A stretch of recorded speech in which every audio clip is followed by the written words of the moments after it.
Assalamualaikum warahmatullahi wabarakatuh.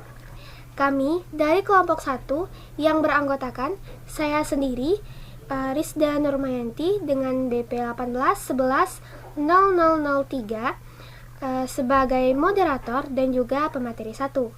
Lalu ada rekan saya, Intan Suryani dengan nomor BP 18110003 sebagai pemateri 2. Baiklah, pada pertemuan kali ini kami akan mempresentasikan mengenai materi konsep dasar dalam mata kuliah Teori Akuntansi dari kelas 6 SA2. Sumber konsep dasar. Berbicara mengenai sumber konsep dasar itu sendiri, pada umumnya merupakan abstraksi atau konseptualisasi karakteristik lingkungan, tempat, atau wilayah diterapkannya pelaporan keuangan. Berbagai sumber atau penulis mengajukan sehimpunan atau seperangkat konsep dasar yang isinya berbeda-beda. Ada beberapa sumber. Yang pertama yaitu IAI atau Ikatan Akuntan Indonesia. IAI mengadopsi rerangka konseptual IASC, sehingga konsep dasar yang dipilih juga mengikuti IASC. Ada dua konsep dasar yang disebut secara spesifik dalam rerangka konseptual IASC. Yang pertama, ada basis accrual atau accrual basis dan usaha berlanjut atau going concern. Selanjutnya, berdasarkan Paul Grady. Grady mendeskripsikan konsep dasar sebagai konsep yang mendasari kualitas kebermanfaatan dan keterandalan informasi akuntansi, atau sebagai keterbatasan yang melekat pada statemen keuangan. Nah, konsep dasar tersebut yaitu yang pertama, struktur masyarakat dan pemerintah yang mengakui hak milik pribadi. Terus, entitas bisnis yang spesifik, usaha berkelanjutan, penyimbolan secara moneter dalam seperangkat akun, konsistensi antara periode untuk entitas yang sama, keanekaragaman perlakuan akuntansi di antara entitas independen, konservatisme, keterandalan data melalui pengendalian internal, materialitas, dan yang terakhir, ketepatan waktu dalam pelaporan keuangan memerlukan taksiran. Selanjutnya, berdasarkan Accounting Principle Board, di mana dalam hal ini menyebutkan bahwasanya konsep dasar sebagai ciri-ciri dasar yang memuat dalam APB Statement nomor 4. Nah, beberapa konsep dasarnya yaitu ada entitas akuntansi, usaha berlanjut, pengukuran sumber ekonomik dan kewajiban, periode-periode waktu, pengukuran dalam unit uang, akrual, harga pertukaran, angka pendekatan, lalu ada pertimbangan, informasi keuangan umum, statemen keuangan berkaitan secara mendasar, substansi daripada bentuk, serta yang terakhir ada materialitas. Selanjutnya, menurut Walt Turney dan rekannya, di mana berbicara mengenai Walt dan Turney, mereka mendaftarkan 4 konsep yang dianggap sebagai postulat dan beberapa konsep lain sebagai prinsip berorientasi masukan. Keempat konsep yang dikategorikan sebagai postulat yaitu ada usaha berlanjut, periode waktu, entitas akuntansi, dan juga unit moneter. Nah, selanjutnya ada berdasarkan Anthony Hawkins dan Merchant. Nah, adapun konsep yang ada pada mereka yaitu pengukuran dengan unit uang, entitas, usaha berlanjut, kas, lalu ada aspek ganda, periode akuntansi, konservatisme, realisasi, penandingan, konsistensi, dan materialitas. Selanjutnya ada Monopaton dan Lithuanian.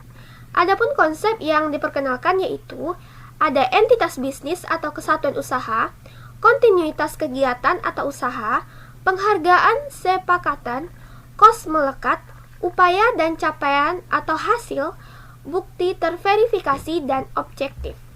Dan yang terakhir ada asumsi. Nah, dari beberapa daftar yang telah ditunjukkan tadi, bahwasanya terdapat perbedaan tentang apa yang dimasukkan sebagai konsep dasar oleh berbagai sumber di atas.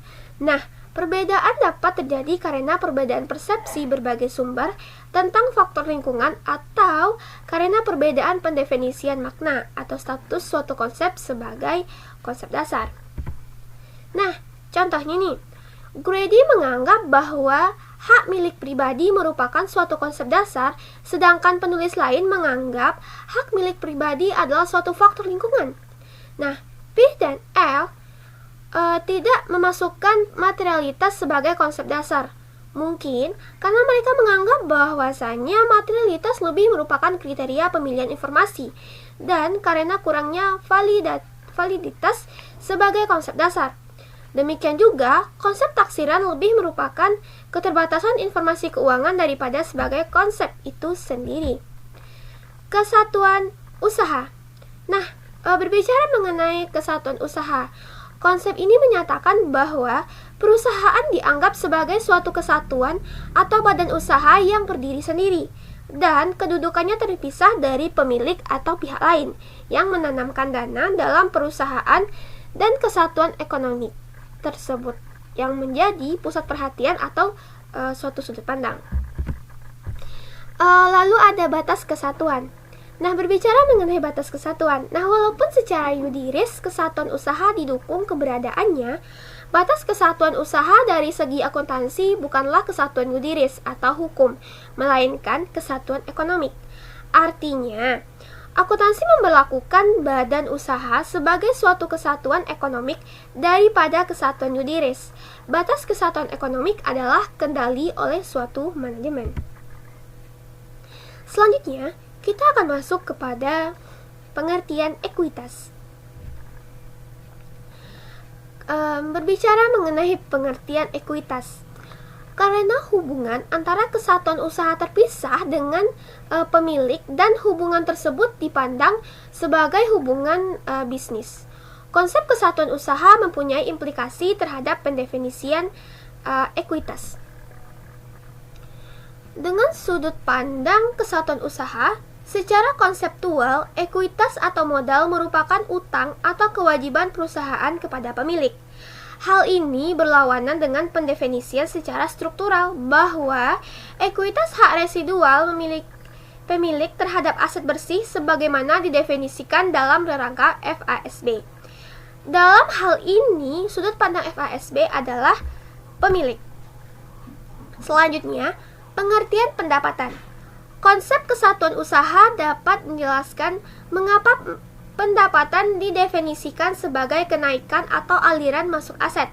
Dengan konsep kesatuan usaha, semua sumber ekonomi yang dimiliki atau dikuasai oleh perusahaan merupakan aset perusahaan, bukan aset pemilik. Jadi, dapat dikatakan bahwasanya pendapatan menambahkan ekuitas. Karena konsep kesatuan usaha, pendapatan sebagai kenaikan kas menimbulkan kenaikan utang kesatuan usaha kepada pemilik. Dengan demikian, definisi pendapatan menurut FASB konsisten dengan konsep kesatuan usaha. Selanjutnya, pengertian biaya. Berbicara mengenai pengertian biaya ini sendiri, di mana merupakan penyerahan produk dalam menciptakan pendapatan, menyebabkan suatu aset itu berkurang. Nah, berkurangnya aset inilah yang disebut dengan biaya. Bila pendapatan yang diperoleh diabaikan atau dipisahkan dengan berkurangnya aset, maka berkurangnya aset sebesar kos barang terjual ini akhirnya harus ditanggung oleh pemilik. Jadi, seandainya semua aset harus dikembalikan kepada pemilik, jumlah rupiah yang dikembalikan ke pemilik akan berkurang sebesar biaya tersebut. Ini berarti bahwa pada saat terjadinya biaya utang kepada pemilik berkurang dan pemilik harus bersedia menanggung biaya tersebut. Karena kesatuan usaha dapat dikatakan bertindak untuk kepentingan pemilik. Jadi, dapat dikatakan bahwa biaya dapat mengurangi ekuitas. Baiklah, sekian penyampaian materi dari saya. Selanjutnya akan dilanjutkan oleh rekan saya, yaitu Intan Suryani. Baiklah, saya Intan Suryani BP 18110035 akan melanjutkan presentasi dari teman saya. yaitu sistem berpasangan. Hubungan bisnis antara manajemen dan pemilik mengakibatkan manajemen selalu mempertanggungjawabkan aset yang dikelolanya dan sumber aset tersebut. Ini berarti bahwa pengaruh transaksi hubungan bisnis dan posisi keuangan harus selalu ditunjukkan. Untuk melaksanakan ini dengan mudah dan nyaman, maka dipergunakanlah sistem berpasangan. Persamaan akuntansi. Konsep kesatuan usaha memisahkan manajemen dengan penyedia dana dan manajemen bertanggung jawab kepada mereka. Pertanggungjawaban menuntut agar aset yang dipercayakan kepada manajemen selalu ditunjukkan sumber atau asalnya. Pelaporan keuangannya harus menunjukkan hubungan ini. Hubungan fungsional inilah yang disebut dengan persamaan dasar akuntansi. Selanjutnya yaitu kontinuitas usaha. Konsep ini menyatakan bahwa kalau tidak ada tanda-tanda, gejala-gejala, atau rencana pasti di masa datang, bahwa kesatuan usaha tersebut akan berlangsung terus-menerus sampai waktu tidak terbatas. Konsep ini akan dilaksanakan menjadi pertimbangan pada saat menyusun laporan keuangan atau pada saat akuntansi menghadapi berbagai pilihan dalam proses perekayasaan atau penyusunan standar, karena kenyataan bahwa kelangsungan hidup perusahaan di masa datang tidaklah pasti. Selanjutnya yaitu arti penting laporan periodik. Dengan konsep kontinuitas usaha, perusahaan berusaha untuk maju dan berkembang dengan jalan menciptakan laba terus-menerus dalam jangka panjang. Laba diperoleh melalui kegiatan menyerahkan barang atau jasa yang menimbulkan biaya sebagai aliran keluar aset, sumber ekonomik, dan kegiatan mendatangkan pendapatan yang merupakan aliran masuk akibat penyerahan barang atau jasa tersebut. Untuk suatu periode, tingkat mendapatkan laba dengan tingkat sumber ekonomi tertentu disebutlah dengan tingkat imbalan investasi. Dapat diukur secara periodik. Pelaporan keuangan lebih berkepentingan dengan daya melaba perusahaan, dan daya melaba adalah rata-rata dalam jangka panjang tingkat imbalan periodik tersebut. Selanjutnya yaitu kedudukan statement laporan keuangan, atau di sini kita akan membahasnya laba rugi. Untuk mengukur daya melaba jangka panjang, aliran kontinuitas sumber ekonomi masuk dan keluar kesatuan usaha, baik itu pendapatan dan biaya, harus dipenggal dengan waktu sebagai wadah atau penakar. Penggalan pendapatan dan biaya untuk satu periode dituangkan dalam laporan laba rugi periodik, sehingga laporan laba rugi dipandang sebagai statement yang paling penting dalam pelaporan keuangan karena tingkat laba dalam rangka menilai daya laba. Informasi keuangan yang dituangkan dalam laporan keuangan periodik harus dianggap bersifat tentatif, profesional in character, atau dapat berubah, belum pasti, dan bukannya bersifat final atau tuntas. Selanjutnya yaitu ada fungsi neraca dan penilaian elemennya. Dengan konsep kontinuitas usaha, tujuan pelaporan pos neraca adalah untuk menunjukkan sisa potensi-potensi jasa atau sumber-sumber ekonomi yang belum dikonsumsi menjadi biaya dalam tahun yang berakhir pada tanggal neraca. Neraca berfungsi untuk menunjukkan potensi jasa yang masih dimiliki atau dikuasai kesatuan usaha untuk menghasilkan pendapatan dalam periode-periode berikutnya. Akuntansi menilai pos-pos neraca pada umumnya berdasarkan cost history, historical cost principle concept. Selanjutnya ada penghargaan kesepakatan. Konsep ini menyatakan bahwa jumlah rupiah atau aggregate harga atau penghargaan sepakatan yang terlibat dalam tiap transaksi atau kegiatan pertukaran merupakan bahan olah dasar akuntansi yang paling objektif, terutama dalam mengukur sumber ekonomi yang masuk berarti pendapatan, dan sumber yang ekonomi yang keluar berarti beban. Konsep ini dilandasi pemikiran bahwa fungsi akuntansi adalah menyediakan informasi yang berpaut dengan kegiatan perusahaan yang sebagian besar terdiri atas transaksi pertukaran dengan perusahaan lain. Penghargaan sepakatan merupakan dasar kuantifikasi berbagai jenis objek menjadi objek-objek homogen yang sama, paling objektif untuk menyajikan hubungan antar objek yang bermakna, sehingga akan dicatat oleh dan diolah lebih lanjut dalam sistem akuntansi perusahaan untuk dijadikan data kuantitatif dasar dalam penyusunan berbagai laporan manajerial dan laporan keuangan. Selanjutnya ada istilah yang tepat. Penghargaan sepakatan dalam suatu pertukaran merupakan istilah yang mengandung makna adanya penilaian bersama antara pembeli dan penjual. Pada saat transaksi terjadi, pencatatan penghargaan sepakatan atau agregat harga memang dapat dikatakan sebagai nilai, tetapi beberapa saat setelah transaksi, nilai dapat berubah. Tetapi jumlah rupiah yang tercatat tidak. Jumlah rupiah yang tercatat itulah yang akan tetap menjadi bahan olah akuntansi, sehingga akuntansi tidak mengolah nilai tetapi penghargaan sepakatan. Istilah penghargaan sepakatan atau agregat harga cukup memadai untuk mencakupi pandangan dari kedua pihak tersebut. Dengan istilah ini, komunikasi akuntansi akan dipermudah tanpa kesalahan interpretasi dengan ungkapan-ungkapan berikut. Contohnya saja, berapakah penghargaan sepakatan tenaga kerja langsung, berapakah penghargaan sepakatan sediaan yang ada di gudang, berapakah penghargaan sepakatan bangunan dan perlengkapan, berapakah penghargaan sepakatan penjualan, berapakah penghargaan sepakatan barang terjual. Selanjutnya yaitu secara konseptual, kos dapat digunakan untuk menyebutkan penghargaan sepakatan dalam penjualan produk atau jasa. Misalnya untuk menyebutkan jumlah rupiah penjualan digunakan ungkapan kos penjualan. Dengan istilah kos sebagai bahan olah akuntansi, beberapa ungkapan sebelumnya dicontohkan dan dapat dinyatakan kembali tanpa harus menimbulkan salah arti. Contohnya saja, berapakah kos tenaga kerja langsung, berapakah kos bangunan dan perlengkapan, berapakah kos penjualan, berapakah kos barang terjual, berapakah kos ekuitas pemegang saham. Dengan konsep ini, akuntansi akan tampak mengolah satu macam bahan olah yang berasal dari berbagai macam transaksi atau kejadian. Bukannya mengolah bermacam-macam bahan olah yang berbeda seperti kalau digunakan istilah nilai, harga pokok, harga perolehan, atau biaya, sehingga kos adalah pengukur dan bukan elemen. Selanjutnya yaitu jasa di balik kos. Kos merupakan salah satu atribut untuk merepresentasikan secara tepat realitas kegiatan perusahaan.